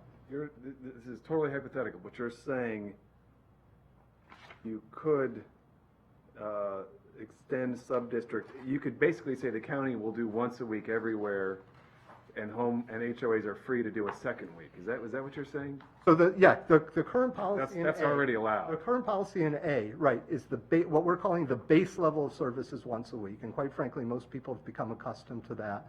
There is no provision, no prohibition. In fact, there is a provision in the law that says you can contract for second collection a week. There are some residents who avail themselves of that, but by far the vast majority of residents do not do that. If you were to expand Subdistrict A further up county, presumably that model would hold. If you were to expand Subdistrict B into Subdistrict A, then the sort of the free market choice that's happening right now in Subdistrict B would be expanded. So, I just want to say generally, we really have to get the CCOC engaged in this question. I mean, it would create chaos in the market if we were to suddenly say, we're going to expand countywide with one service per week, and now every HOA has to renegotiate their contract. I mean, that's like a massive, Oh, yeah. And that's situation. I mean, like, we wouldn't want to do that without knowing that that's something that the HOAs will actually. And that's why I preface this conversation is that this is the first discussion. Yeah. There's a lot of information that has to go. The HOAs, the residents, there are many people in the room today representing the hauler community. Many of you know, but I'll just share with you that Tori and I had a meeting last week because the people in this room have such a great interest in this report, we thought it was fair to give them a pre-briefing of the meeting. They're an important constituency. As you're pointing out, there are other important constituencies, the HOAs, resident groups, and others, that as this dialogue continues, we'll need to engage in. Thank you. Okay. Speaking of the haulers, the private sector. So in Subdistrict A, the county contracts with only 3 haulers to collect trash from 92,000 homes, and 1 hauler holds the contracts for more than 3/4 of the homes in that area. In B, there are approximately 24 private haulers who contract directly with 120,000 homeowners or their HOAs, and the 4 largest haulers control nearly 80% of that market. So about the trash collection market in Montgomery County, there's really 2 distinct markets. There's one set of large haulers that bid for the few county contracts in Subdistrict B, and there's another set of haulers ranging from large to small companies that compete for the thousands of contracts in Subdistrict B. And of note, these 2 groups are very distinct. There are no trash haulers with county contracts that collect a significant amount of trash in Subdistrict B. Why is that? I don't think that's a market business decision. I do not know. I don't know. David, say that again. No trash hauler with a county. So if you look at the 3 companies that the county contracts with for Subdistrict A, and by the way, for recycling throughout the country, I mean, you haven't asked them that question. we have not asked them that question. Why they're not? Why they don't compete for Providers. that? Right. Why they don't compete? If you look at the licensed haulers, Maybe they do compete. right? No, we do. We know in Subdistrict B which licensed haulers, because they have to be licensed haulers, tip their trash at the county transfer station, which they have to do because it's prepaid. And the ones who hold the 3 contracts are almost negligible players in that subdistrict. Right, but what we were just saying was, do they even compete for contracts? No, they would have to compete with individual homeowners. I'm aware, I'm just saying. Yeah. We're asking, do you compete for contracts, Yeah. Potomac? Right. And if not, why? Right. Okay, we can try to find that out. I'm not saying that we necessarily care one way or the other. It's just an informational point. Right, and but the reason why you should care is what would happen if you played with those boundaries, the Subdistrict A or Subdistrict B boundaries. So if you were to expand Subdistrict A, what we're finding is by looking at the capacity of the current small haulers, expanding A to the county would have a very, very significant effect on these small haulers. Of the haulers out there, our estimate is maybe 2 or 3 of them could, at the current size, current capacity, and current size of the collection districts, compete for county contracts. So without any sort of consolidation. Whereas if you were to expand Subdistrict B, it's a whole different discussion. It's exactly what you said. It would be the behavior of the large haulers, which would affect the market share available to small haulers. So knowing that the current structure has 2 different markets is important, because if you change the boundaries, you're going to be upsetting those markets in some ways, possibly for good reasons, possibly not, but it's important to have that out there. We next looked at what would be the effect on the people on the trucks, the labor working for trash collection companies. In terms of worker protection laws, there are some that apply to all collection workers: federal fair labor and OSHA standards, state workers' comp, county laws, anti-discrimination, minimum wage, earned sick and safe leave, ban the box laws. Those apply to everybody, whether they're county contractors or whether they contract with homeowners directly. But there are some worker protection laws that apply only to the employees of county contractors. These include the living wage, labor peace that the council passed a couple years ago, along with the contract price increase law, and the displaced service workers law. And so our conclusion on this is there are a lot of laws, federal, state, and county laws, that apply equally to all collection workers. But there are several important local laws that apply only to employees of county contractors in the Subdistrict A model. So expanding Subdistrict A would extend these local protections to more employees. Expanding Subdistrict B would remove the local protections from these employees. The last analysis we did on this first question is the effect of the current subdistrict structure on the environment and on traffic. And remember, Subdistrict A, every home in a neighborhood receives once-a-week collection from the same contractor. In B, homeowners or HOAs contract privately and independently for either once or twice collection. Neighbors may have trash collected by different haulers on different days of the week, and in the case of twice-a-week collection, on multiple days per week. So we asked if the collection method has an effect on the environment and traffic, and it's important to note that really the most efficient way, as we discussed, to collect trash is when one truck serves an entire neighborhood without bypassing any homes, the Subdistrict A model. In parts of B, multiple haulers run overlapping routes, collecting trash from different homes in the same neighborhood, and collection trucks often visit the same home twice a week. And so our conclusion is that while we can't quantify the measurement, yet another thing that's difficult to quantify given the data we have, we do know that more vehicle miles are traveled per home in Subdistrict B than in A, resulting in more fuel consumption, more emissions, and increased truck traffic. One more environmental issue. Some have argued that more frequent trash collection provides a disincentive for recycling. There is a lot of literature on this. We found it mostly unconclusive, but we do note one study from Clearwater, Florida, which saw a 21% reduction in trash generation after they moved from twice a week to once a week collection. And if this relationship would hold true in the county, that would have a significant effect, not only on this issue, but the larger issues that we're going to be talking about in the county about. For what reason? Well, why do they see a reduction?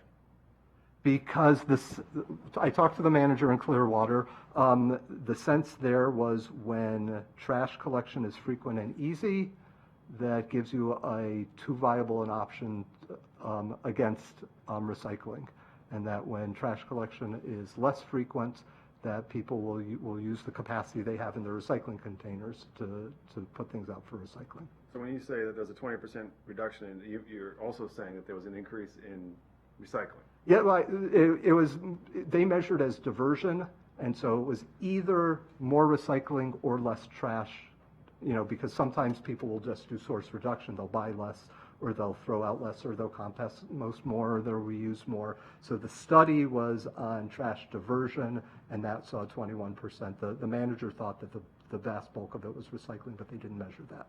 Now that has a big impact, because a diversion means less trash going to the incinerator, less incineration. Right. And shutting down the incinerator is a big priority for the county executive. Perhaps reducing the amount of waste going into it would be a priority. So I will say, I'll make this note. We looked at a lot of studies. I'm sorry. Right. It means they were throwing away. It's based on an assumption they were throwing away recyclable materials when it was twice a week. Bingo. Right. Bingo. Right. But there's some influence of they've reduced their consumption, or they right. It was a behavior modification that was probably primarily what Mr. Hucker said, right. But what Mr. Reamer said probably was a smaller but a contributor. So we are now burning waste in the incinerator that is recyclable. Right. This study would seem to support that anyway.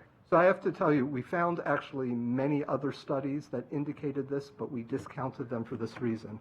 This also happened in Montgomery County in the 1990s. When we went from twice a week collection to once a week collection, we also enhanced our recycling program.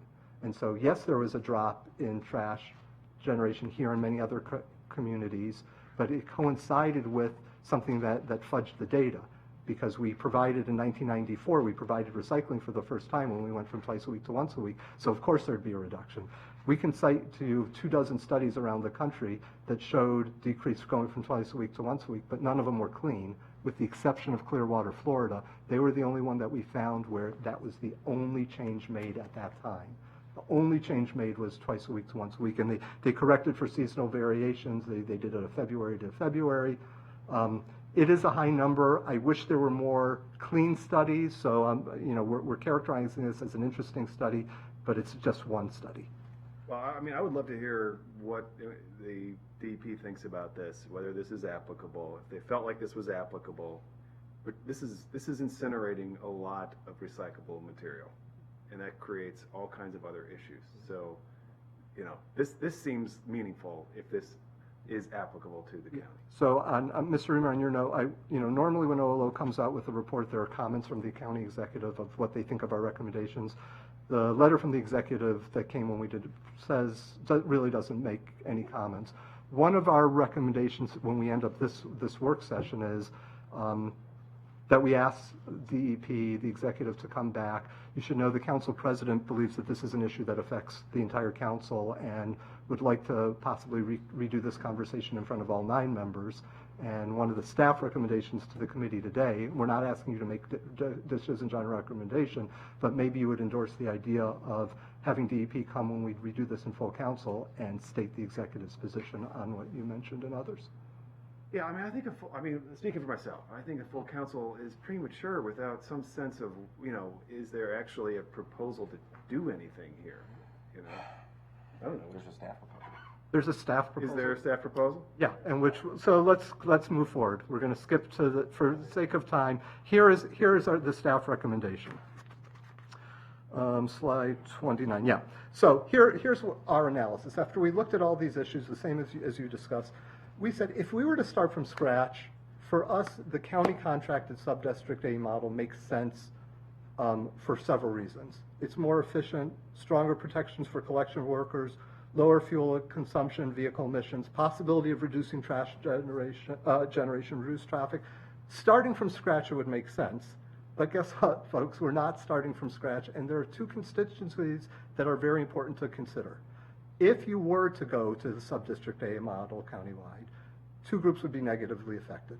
1, those residents who prefer twice-a-week trash collection and who are used to it, and 2, the callers who are currently serving subdistrict B. And so here is our recommendation, taking into account these concerns.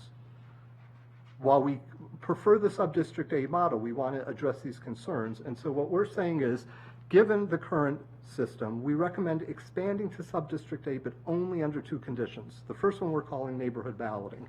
If you remember back in Tori's part of the presentation, the county law already has a provision for residents to vote to transfer from neighborhood from one subdistrict to another, but it involves this onerous petition process. So what we're recommending is that the county directly initiate a balloting process for all subdistrict B residents or neighborhoods to vote on the transfer to subdistrict A. And this should follow an outreach and public hearing process as outlined in the law. And if the majority of the residents in an area vote in favor, then the county would transition that neighborhood to subdistrict A. And the second condition, the second provision that we're making as part of our recommendation is to provide help for the small haulers to compete. So if any of these areas in subdistrict B do vote to go into subdistrict A, the county should develop strategies to help the small haulers compete. This could include, if you remember, we gave you the map, the collection areas that DEP designs. You could create smaller collection areas to allow smaller haulers to bid on contracts that were more right-sized for their company size. Or you could allow haulers to form bidding consortium. There are several other things that we think should be part of this discussion. But bottom line, we think that the A model is preferable, but we think there are 2 big hurdles. Residents have to be on board, and that's the balloting, and small haulers have to be protected in some way, and that's our second provision. Okay. Yeah. I mean, just to be fair here or transparent, the small haulers would say, even if we can compete for the business, today we're getting 2 collections a week. So under a 1 collection a week system, that's less business, right? I mean, absolutely. No way around that reality. I just want to acknowledge that. Absolutely. Yeah. And that's part of the trade-off. Yeah. Did the chair? Yeah, sorry. Understanding you're reluctant to draw conclusions from the data you've gathered about the current contracts in subdistrict B, what's the range and what's the average length of those contracts? In B? Yeah. I do not know. Are they 100-year contracts? No. Or are they 2-year contracts? That affects our decision making, right? Yeah. Yeah. I do not know. Okay. Yeah. Yeah. I think we got to get the CCOC involved in helping us facilitate, some sort of research on this. Okay, I had another question, but it escaped me. Okay. How much longer do you? So we can finish this up in about 4 minutes. Okay. Okay, because we finished question number 1. We're going to go to question number 2, which was, is there any reason to begin using county employees and county-owned equipment for trash collection and recycling? To understand this question, here's the analogy. It's the agenda item you had previously. Think of how the county does ride-on bus. The county employees drive and maintain those vehicles, and the county owns the buses. And the question the council asked us to look at was, should we adopt a similar model for trash and recycling collection? Going quickly, trash and recycling in A and recycling in B are done by county contractors, but what's important to note is the contract haulers, they provide all the workers and equipment. The county, right now, we have no trash collection or recycling collection personnel, and we own no collection vehicles. We had an analysis like the first question that looked at multiple issues, but for today, given the time, we're just going to look at the last issue because that's the one that forms the basis of our recommendation, and that's infrastructure needs. What would we need? What infrastructure we would need to bring this in-house? Well, first we'd have to buy equipment, about 130 collection vehicles at an estimated cost of $30 to $40 million a year, which would have an effect on the county's debt burden. But really, there's much bigger issue, and here's where we'll conclude. It's the issue of vehicle storage and maintenance depots. Right now, the contract haulers, those 3 haulers all have depots located outside the county. The county's transfer station has no available space for vehicle depots and for vehicle storage. And as council members are keenly aware, the county doesn't have a good track record right now. We've had a really difficulty citing maintenance depots for school buses, as you heard before, for ride-on buses, even for fire apparatus, we're in a temporary status. And so our key finding on the second question, a lot more information in the written report, is citing of the depot. That's the key issue, and it could be an insurmountable challenge, leading to our last recommendation that because we think that citing a facility immediately would be unachievable, we're recommending the status quo, keeping with the county contracting with private sector. I just want to thank you for that, because this is, I did ask for this study, and my colleagues agreed to put it on the agenda. It was this question, is collecting trash still a good job? And it was once. It has become less so over the years. And, I think the question is, this is a crucial public service that we know we cannot live without. So why isn't it provided by county employees? I think in an ideal world, it would be. I asked for that question too. But, It is in DC and Baltimore. right. I think that would be what we would do if we were starting from scratch. And in our report, we discuss the issues of pay for the employees and benefits. We also talk about the cost to the residents. Again, there are trade-offs that different people could see different ways. And then we came to the depot issue, and we said, in our mind, game over. That all those things are important, but we couldn't overcome the depot issue in our minds. And I understand that. So I think that probably settles the question. Thank you for that. Councilman Glass. So as we, preempting your question about what we're doing or looking forward, if that's in fact what it was, I see Director Ortiz here, and I would like to have him just come up, and I just have a very specific question for you. I know that the executive and you and many of your colleagues have, by my estimate, countless number of work groups looking at environmental laws, regulations, policies. And so to Mr. Reamer's point about wanting to have more of something before we go to full council, and I think you got to what that something is at the end of the presentation. I would like to figure out or better understand where you all are with your recommendations so that it becomes a richer conversation. Thank you, Councilman Glass, and good morning still to you, Mr. Chair, and members of the committee. First, I just want to appreciate the work that the team has done. It's a remarkably well-detailed study, and I also want to appreciate the businesses in the room that provide excellent service to our residents in Subdistrict B. There's a lot of stuff happening, Councilman Glass. The Aiming for Zero Waste report is near final completion. We're reviewing it on the second floor before that's released, and that touches on the waste issue and its impact. As you're aware, there's several climate-oriented work groups under Adriana Hochberg. 3 of them have wrapped up. 2 are still doing work, so they'll be rolling out over time. Their recommendations from the work group, but the final climate plan is due at the end of this calendar year. So, so there's some stuff that's coming out, but even when those reports are done, the administration may not be in a position necessarily to endorse all the recommendations coming out of those reports. Those are only the reports. And I'm happy to comment on this specific report and where the administration stands, if that's also what you're, or did I just volunteer to step on the hot coals, without you? But, so this is a lot of information. The department has been briefed on both of these questions. The county executive has not had the opportunity to be briefed.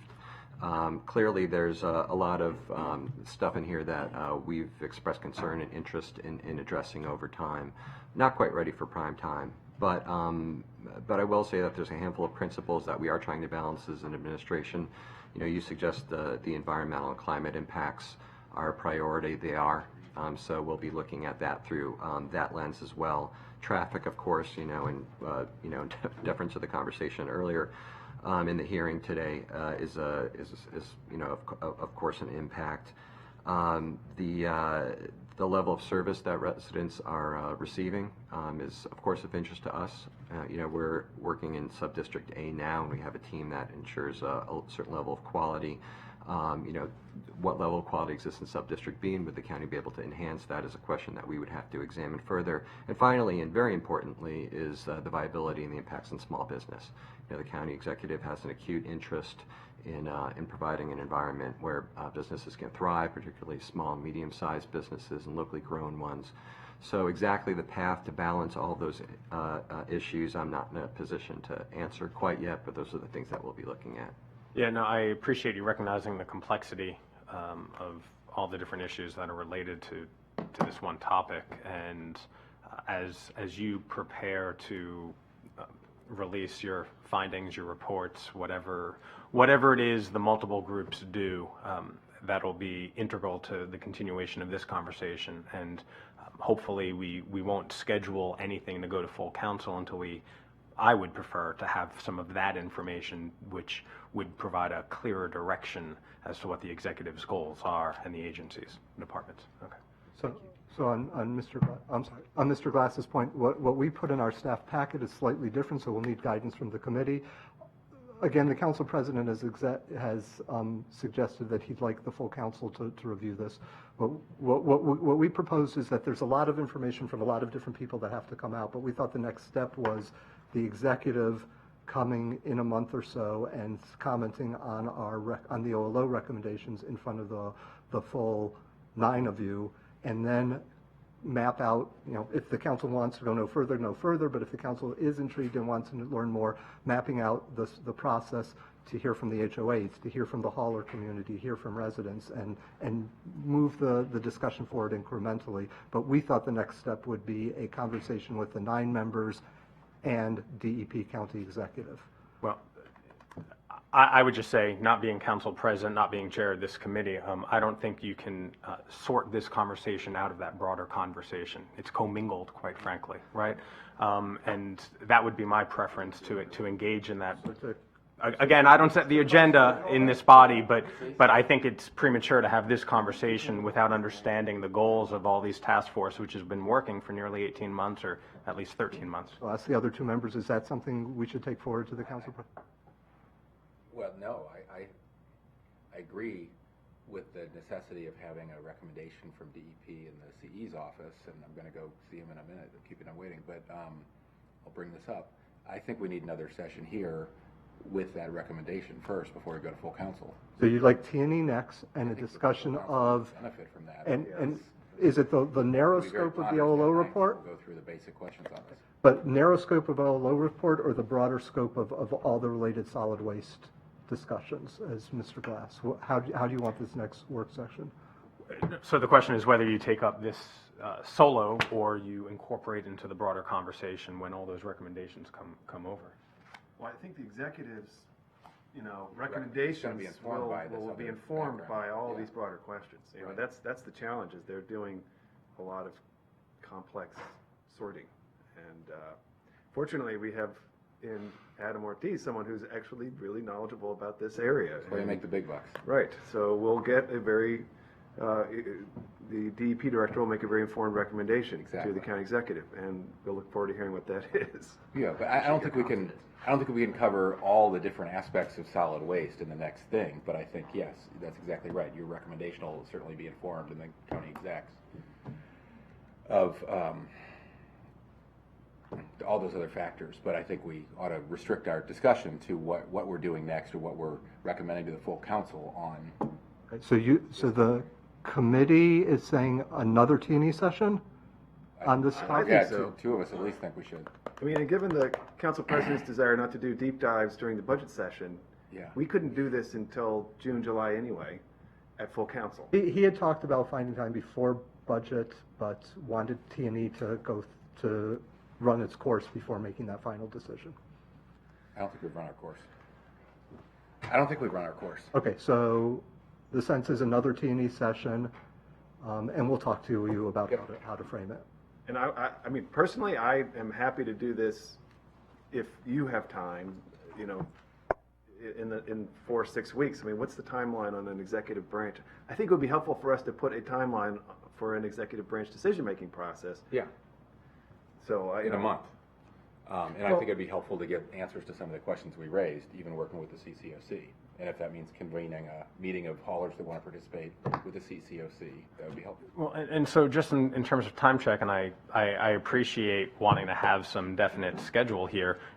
Director Ortiz, do you think that if we were to schedule another conversation on this specific topic, that some of the other reports or recommendations elsewhere will be public at that point to incorporate into the conversation? Because again, I think there are so many different things that you're working on, and this is not just about trash and recycling. Clearly, there are other environmental aspects involved, right, regarding the actual transport of this that you all are working on, which is why I think this is a bigger conversation. We can drill down on the specifics of this particular report and policy recommendations, but there has to be some broader context and some broader goals that the executive wants to bring in. Yeah, I expect, and it's not entirely under my control, so I can't make any guarantees, but I do expect that we'll have some guidance from the Zero Waste Report in the next 4 weeks, probably. And I'd also have to confer with the executive branch. I don't. With the second floor, about their timeline, their ability to absorb all this information. But yeah, we will be informed certainly in time, and I'll work with them to try to expedite a timeline. Regardless of our aspirations, I don't think we're going to be at zero waste a year or two from now. We're still going to need trash and recycling picked up. So I think this needs to move forward, even being cognizant of the aspirational goals we have on both climate and zero waste, right? Okay, so we are going to schedule another T&E session. We'll inform the council president that T&E would like to have more time. I will work with the chair on the agenda of that, but the assumption is that it will include some input from the executive, and then we'll also talk about where in the process to get input from the COCs. We'll contact them, and also from the hauler community. And I do want to thank the members of the hauler community. We had a very honest and frank meeting last week, and we will let you know when this next meeting is scheduled. We'll send out to the email list so everybody knows about it. Yep. Sounds good to me. Thank you all for coming. We really want your feedback. It's good. Discussions today.